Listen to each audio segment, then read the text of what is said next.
इस बात को सब जानते हैं, मृत्यु भी होगी और ये मिट्टी में मिट्टी भी मिलेगी।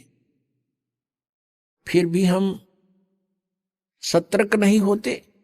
उसके लिए बताते हैं संतजन कि आपके बस की बात नहीं है, इन तीनों गुणों के प्रभाव से आप इतने जबरदस्त प्रभावित हैं। परमात्मा आकर चले गए, हमने ज्ञान सुना के सुख देगे निरे बिना गिनती के। जब भगवान कबीर परमेश्वर जी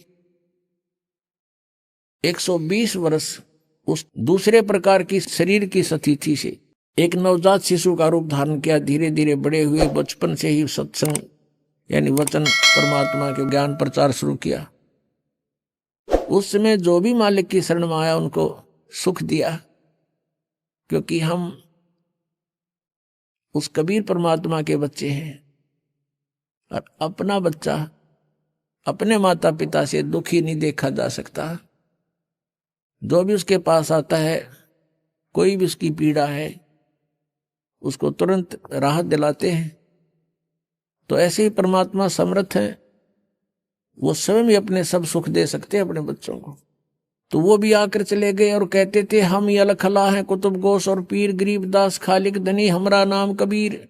और आदरणीय रामानंद जी को मिले, महर्षि रामानंद पंडित जी को मिले थे, बड़े विद्वान पुरुष माने जाते थे।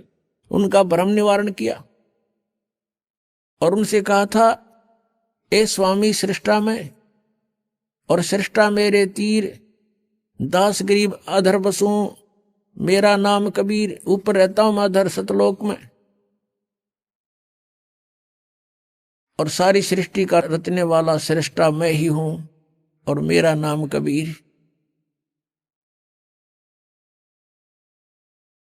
और फिर आंखों देखकर आदरणीय रामानंद साहेब जी को भी परमात्मा सचखंड लेकर गए थे, वापस छोड़ा उनको।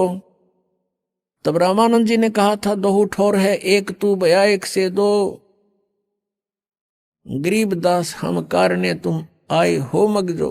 यहां पर जो गरीबदास जी का नाम साथ में आता है, ये गवाह हैं परमात्मा के। जैसे तुलसीदास जी ने लाखों वर्ष पहले की रामायण को यानी घटनाओं को जो श्री रामचंद्र जी के साथ बीती थी, उसके लाखों वर्ष पश्चात अब कलयुग में अपनी भाषा में चित्रार्थ कर दिया, एज इट इज ज्यों का त्यों। क्योंकि उनकी दिव्य दृष्टि खुल गई थी। जिनकी दिव्य दृष्टि खुल जाती है वो आगे पीछे का बहुत जानकारी प्राप्त कर सकते हैं।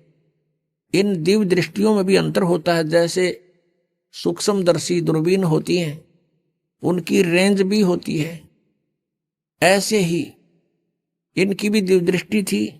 लेकिन जो गरीबदास जी को दिव्य दृष्टि मिली वो बहुत पावर की थी, और इनकी दिव्य दृष्टि जो तुलसीदास जी को मिली थी, ये इन स्वर्ग लोकों से ऊपर नहीं देख सकते थे। और गरीबदास जी ने सब ब्रह्मांडों को देखा, यहीं बैठे देखा, स्वयं भी साथ जाकर देख कर आए थे। उसके बाद उनकी दिव्य दृष्टि खुल गई, तो यहाँ बैठे भी सब देखा करते थे।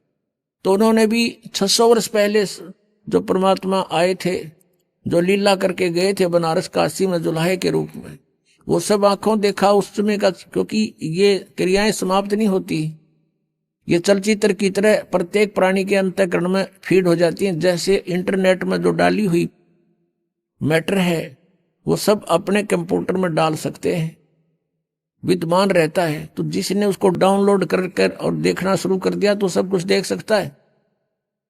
ऐसे ही जानो। तो गरीबदास जी ने परमात्मा के ये सब लीलाएं जो हुई थी वो प्रत्यक्ष दृष्टा है, इसलिए गरीबदास जी का नाम इसमें साथ आता है। तो आदरणीय रामानंद साहब जी कह रहे हैं कि तुम साहेब तुम संत हो, तुम सतगुर तुम हंस, गरीबदास तेरे रूप बिना और न दूजा अंश। तुम ही परमात्मा हो, तुम साहेब तुम संत हो, तुम ही यहां संत रूप में एक तत्वदर्शी संत की भूमिका भी आप ही कर रहे हो।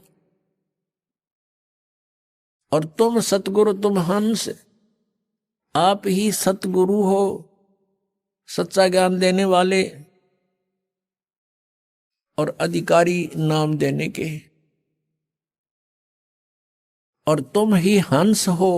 हंस अर्थात जो एक भक्त के अंदर जो गुण होने चाहिए वो भी कहते हैं हे परमात्मा आप में ही विद्यमान है, और आपके बिना, आपकी शक्ति के बिना या और न दूजा अन्न से, आपकी शक्ति से ही सब ब्रह्मांड चल रहे हैं।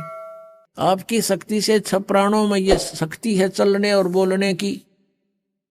हे परमात्मा तेरे बिना तो कुछ भी नहीं है। तो इस प्रकार यहां गरीबदास जी के बता रहे हैं, और वह चित्रण जो किया था एज इट इज चलचित्र देखकर गरीबदास जी ने सारा कुछ लिखा था।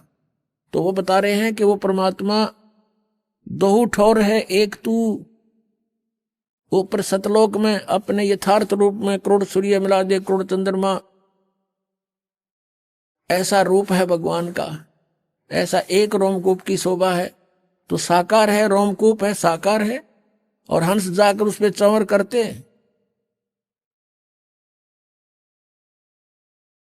और ये राधा स्वामी वाले, धन धन सतगुरु वाले, ये जय गुरुदेव पंथ, ये नो के सतलोक में भगवान है नहीं, प्रकाश ही प्रकाश है, नूर ही नूर है।